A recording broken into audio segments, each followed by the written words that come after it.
Eu vou iniciar esse vídeo com uma pergunta. Você acredita que nós somos a única civilização de todo o universo?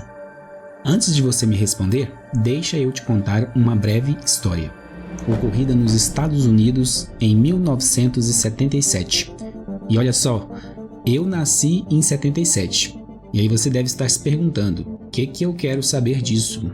É que eu não podia deixar essa passar. Mas enfim, esse fato de 1977 foi nomeado de o sinal WOW.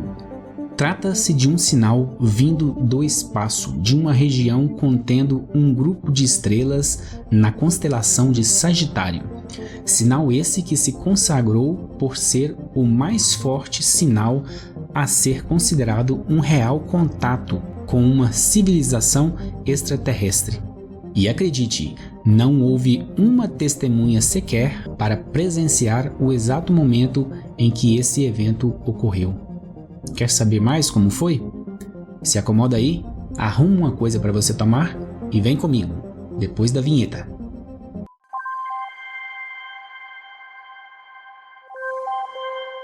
O ano é 1959, Estados Unidos. Dois físicos da Universidade de Cornell, Philip Morrison e Giuseppe Cocconi, afirmaram o seguinte: segundo eles, uma civilização extraterrestre que seja tecnologicamente desenvolvida para tentar se comunicar com outra possível civilização, que no caso poderia ser nós, se perguntaria: existe no universo outra civilização, no caso nós?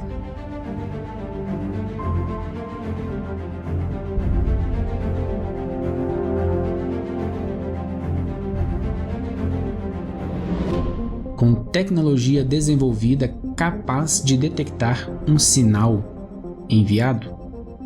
Nessa lógica, essa civilização enviaria ao espaço um sinal, com o intuito de que outra civilização pudesse então captar, identificar e ser capaz então de enviar uma resposta àquela origem. Mas que tipo de sinal deveria ser enviado? Segundo Philip e Giuseppe, a melhor opção seria uma onda eletromagnética. Mas, nesse ponto, nós temos que ser mais específicos. Isso porque quando falamos de ondas eletromagnéticas, estamos sendo muito amplos. Olha só, uma onda eletromagnética se caracteriza pela sua frequência e pelo seu comprimento de onda. E cada frequência define características específicas à onda. Características essas que irão classificar a onda numa escala que chamamos de espectro eletromagnético. Para você entender esse espectro, eu quero que você foque inicialmente na parte visível desse espectro. Pense assim: tudo o que você vê são ondas eletromagnéticas. E justamente por elas serem visíveis a nossos olhos, essas ondas foram chamadas de ondas de luz visível.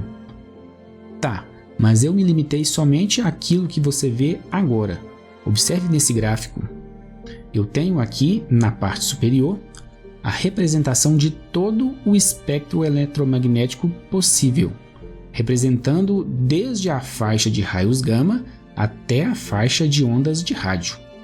Se eu tenho uma onda com comprimento de onda na região do espectro dito raios gama, esse comprimento de onda então possui uma frequência única e correspondente àquele comprimento de onda. A mesma coisa acontece em qualquer região deste espectro. Tá, então observe entre o espectro ultravioleta e o infravermelho. Você consegue enxergar aí uma faixinha colorida? Nessa faixa estão todas as ondas eletromagnéticas que compõem a luz visível. Tudo que você já viu até hoje, desde que nasceu, está representado nessa faixa minúscula. Assim, pare e pense no quanto você nem tem conhecimento de existência, simplesmente porque você não vê.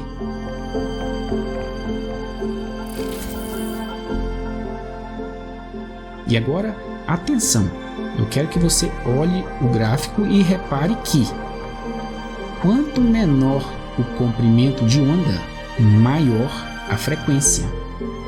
E vice-versa. Por outro lado, quanto maior a frequência, maior a energia transportada por esta onda. Beleza? Então, se eu vou usar onda eletromagnética como transmissão de sinal, qual seria a melhor faixa desse espectro? E eu já te adianto que luz visível não é a nossa melhor opção. O problema da luz visível é o fato que essas ondas podem interagir com moléculas, gases ou mesmo poeira estelar, sendo desviadas ou mesmo completamente absorvidas pela matéria. Assim, se o sinal se deparasse com uma nuvem de poeira no caminho, o sinal seria barrado. Outro detalhe negativo é que precisaríamos de uma fonte muito alta de energia para alimentar esse sinal, a fim de que ele atravessasse as imensas distâncias que separam os corpos celestes no espaço. Tá, mas nessa lógica existe uma frequência específica que se faz muito promissora para ser usada como nossa transmissora de sinal, contornando todos aqueles problemas apresentados pela frequência de luz visível. Foi essa frequência que Philip e Giuseppe relataram em seu trabalho, e eu estou falando da frequência emitida naturalmente pelo hidrogênio neutro, que é de 1420,4 MHz. Mas o que faz essa frequência tão especial? Primeiro, que o hidrogênio é o elemento mais abundante do universo. E, portanto, uma civilização com tecnologia suficientemente desenvolvida para se comunicar via ondas eletromagnéticas certamente teria conhecimento dessa característica universal do hidrogênio. E segundo, essa frequência pode então interagir com todos os átomos de hidrogênios do universo, garantindo assim a sua propagação.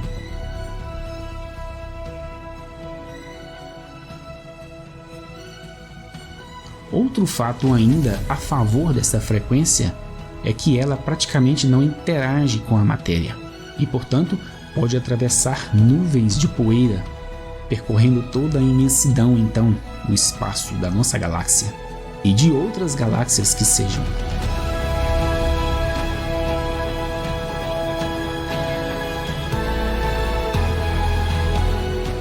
Somando a isso, ainda temos o fato de que uma fonte dessa frequência teria um baixo consumo de energia para propagar essa onda, o que a torna então muito mais favorável.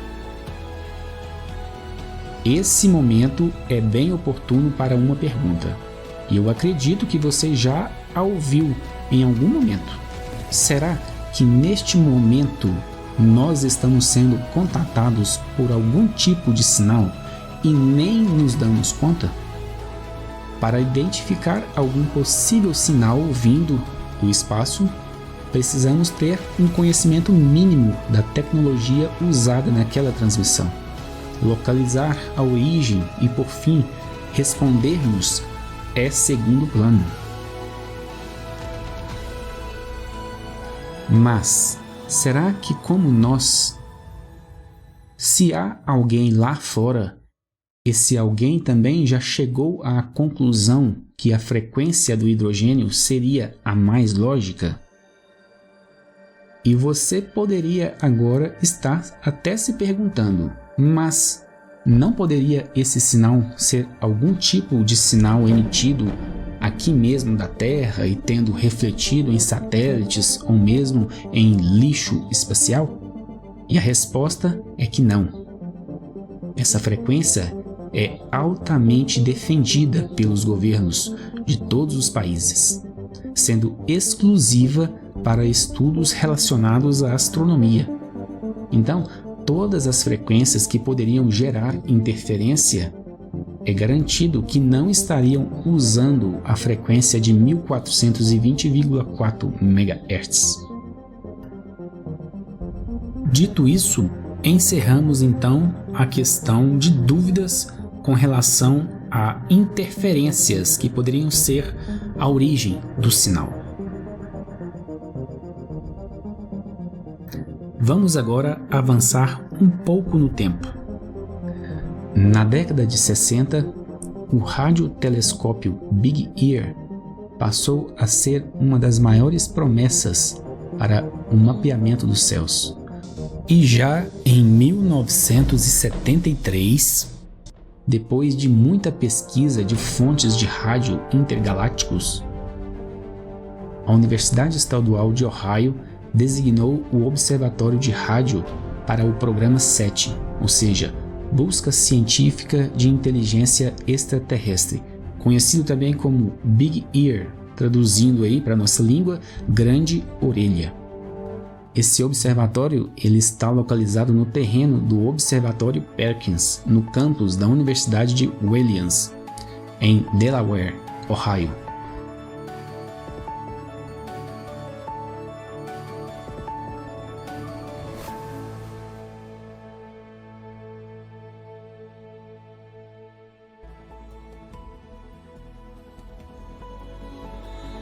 Atualmente, ele está até desativado, mas foi ele, o Big Ear, quem detectou o sinal WOW.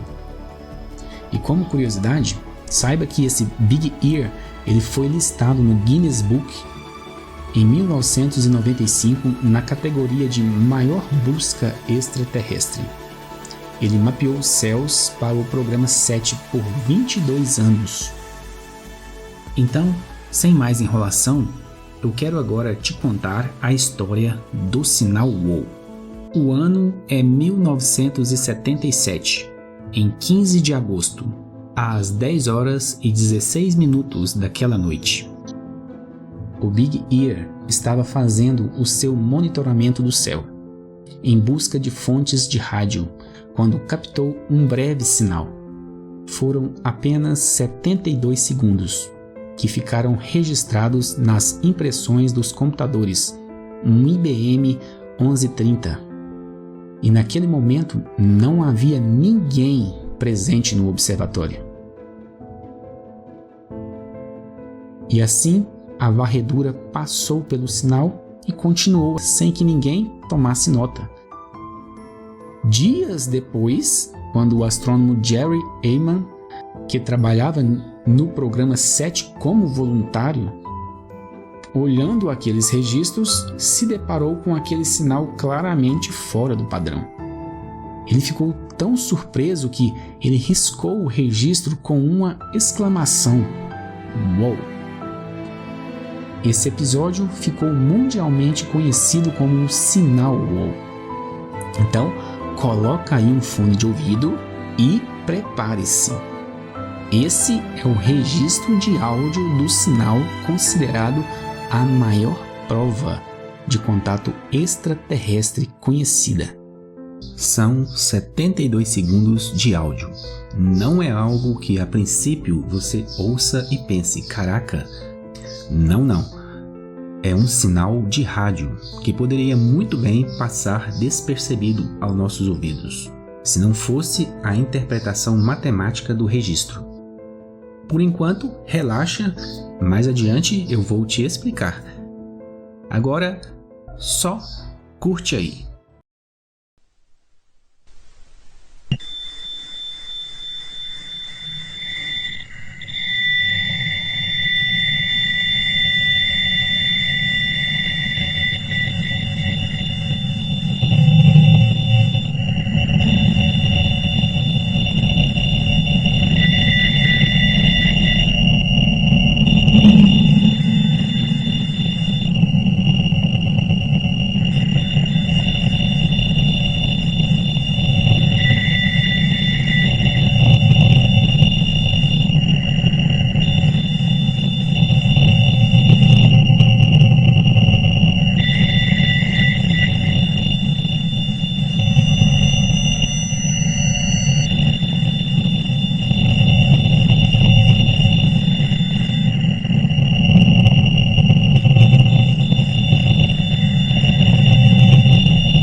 Curtiu?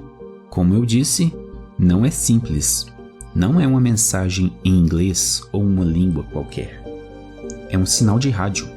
O fato de eu ouvir esse sinal e exclamar "Uou!", eu tenho que ter um conhecimento prévio dessa tecnologia. Senão, seria não mais do que um ruído. E essa foto é exatamente o registro deixado pelo computador naquela noite e autografada por Jerry. O registro 6EQUJ5 representa intensidade do pulso do sinal.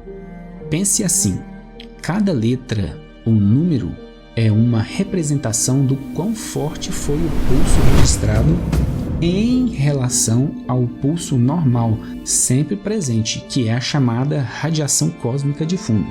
Qualquer ponto do espaço que você apontar um radiotelescópio, sempre vai haver o registro dessa radiação de fundo, que está relacionada aí com a origem do universo, sendo então uma constante em qualquer ponto do universo.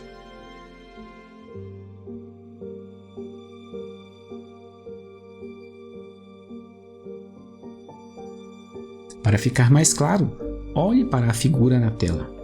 O eixo horizontal representa o tempo transcorrido enquanto o telescópio varre o céu. O eixo vertical representa uma escala que mede quão forte é o sinal recebido em relação à radiação de fundo. Olhando o nível 0, esse nível corresponde à radiação de fundo. Mas se eu pegar agora o número 1, significa um sinal uma vez mais forte que a radiação de fundo. Da mesma forma que o número 4 representa um sinal 4 vezes mais forte que o fundo. Agora, acima de 9, vamos nomear os sinais com letras, onde A significa um sinal entre 9 e 10 vezes maior que a radiação de fundo. B seria um sinal entre 10 a 11 vezes maior. E da mesma forma, o U seria um sinal entre 29 e 30 vezes maior. Lembrando que a varredura ela durou apenas 72 segundos, sendo que se o Big Ear era inerte, o que fazia a sua varredura possível era a própria rotação da Terra. Então, mesmo que o sinal possa ter durado mais que 72 segundos, e provavelmente durou, e mesmo que houvesse alguém presente, não haveria como travar o radiotelescópio naquele ponto, por motivos óbvios. Seu rastreamento era dado pela rotação da Terra, como dissemos. A única coisa que era possível alterar era o levantamento das antenas em relação ao horizonte, o que provavelmente não seria suficiente para manter a atenção sobre aquele sinal. No entanto, eu me pergunto, alguém que tomasse notícia do evento em andamento poderia dar um telefonema a outras instituições com radiotelescópios móveis a fim de focar naquele ponto? Com certeza, essa constatação influenciou de alguma forma os próximos radiotelescópios. Agora, com posse dos registros, pelo menos tínhamos agora a possibilidade de indicar a área do céu para a qual o telescópio estava apontado naquele exato momento daquela noite. Qual era essa direção? A constelação de Sagitário. Uma região muito especial, pois é aquela que direciona para o centro da Via Láctea, ou seja, uma das regiões mais densas quanto ao número de estrelas, Caos. Inclusive, nessa direção está o buraco negro Sagitários A.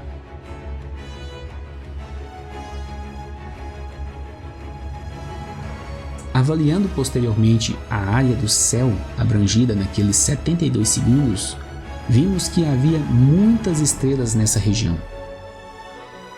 A região mais densa da galáxia, como dito. E assim, no sentido de reduzir as áreas possíveis da origem daquele sinal, seria mais lógico a gente começar olhando para aquelas estrelas que apresentassem características pelo menos semelhantes à única estrela que conhecemos e que possibilita a vida, ou seja, o nosso Sol. Assim, inicialmente buscou as regiões dessas estrelas parecidas com o Sol, onde poderia ser maior a chance de que alguma civilização semelhante à nossa estivesse emitindo o sinal de alguma dessas localidades. Várias foram as tentativas de se buscar novamente por aquele sinal, naquela posição, e a resposta sempre foi a mesma: um silêncio absoluto. Na tentativa de explicar esse sinal, várias foram também as alternativas levantadas, seja para refutar o sinal ou mesmo para provar sua veracidade. Uma hipótese que ficou bastante conhecida tentou rejeitar a origem de uma civilização.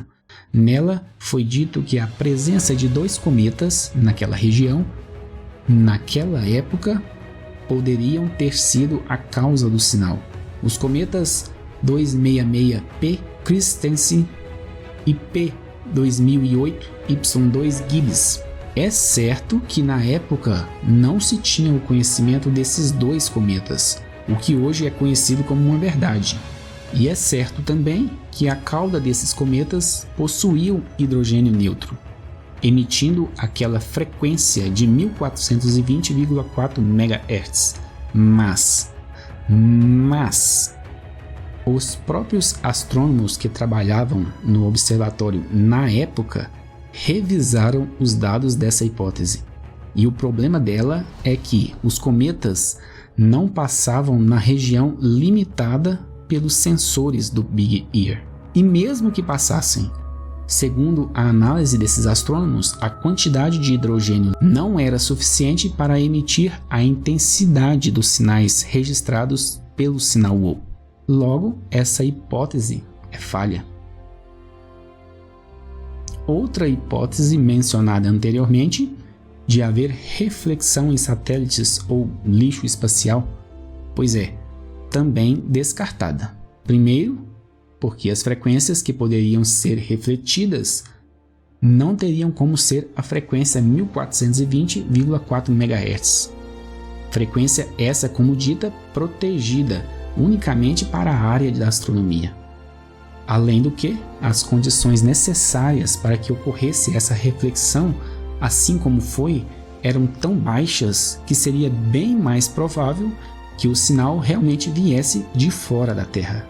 Então, não só todas as alternativas de se explicar o sinal WOW como um fenômeno natural falharam até hoje, como não conseguimos sequer uma prova de que ele não fosse de fato um sinal de outra civilização. E se você me perguntasse agora se o fato de nunca mais termos conseguido detectar aquele sinal significa alguma coisa, eu quero te lembrar de outro fato. Em 16 de novembro de 1974, ou seja, praticamente aí 3 anos antes, nós enviamos um sinal para o espaço com o nosso endereço e várias informações sobre nós mesmos, na esperança de que alguma civilização inteligente nos visse. Esse evento ficou conhecido como a mensagem de Arecibo. Você já ouviu falar dessa mensagem? Deixa aí nos comentários, sim ou não.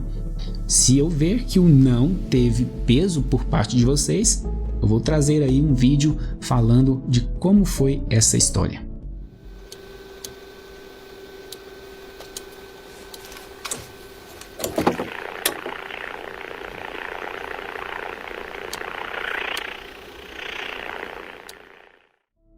Mas voltando aqui, talvez você esteja se perguntando: uau, será que o sinal WOW foi realmente uma resposta à mensagem de Arecibo? Mais uma vez, não sabemos. Mas a ideia aqui foi apenas mostrar que nós também enviamos um único sinal ao espaço para possíveis civilizações. Assim, se alguém tivesse recebido essa mensagem e mirado suas tecnologias para a nossa posição, nós nunca mais emitimos outro sinal, o que é a mesma coisa da resposta do sinal WOW. nunca mais obtivemos outro sinal. De fato, o interessante do sinal WOW é que ele continua há mais de 40 anos sendo o melhor candidato como nosso primeiro sinal de contato com uma civilização tecnologicamente desenvolvida. Só isso já serve de inspiração para que continuemos aprimorando nossas tecnologias, nosso conhecimento, para que se de fato algum dia nos depararmos novamente com outra ocorrência como o sinal WOW ou outro sinal que seja, pelo menos a gente esteja mais preparado e que talvez possamos ter a oportunidade de responder uma das maiores perguntas do homem. Será que estamos sozinhos no universo ou existe mais alguém lá fora? E como nós, olhando para cima, mas diga aí, qual a sua resposta para a minha pergunta? Você acredita que nós somos a única civilização em todo o universo? Sim ou não? Deixa aí nos comentários. E se você gostou desse vídeo, você pode nos ajudar se inscrevendo aí no nosso canal e deixando o seu like. Isso nos motiva a continuar produzindo conteúdo aqui para você, cada vez mais. Meu muito obrigado e eu te vejo no próximo vídeo.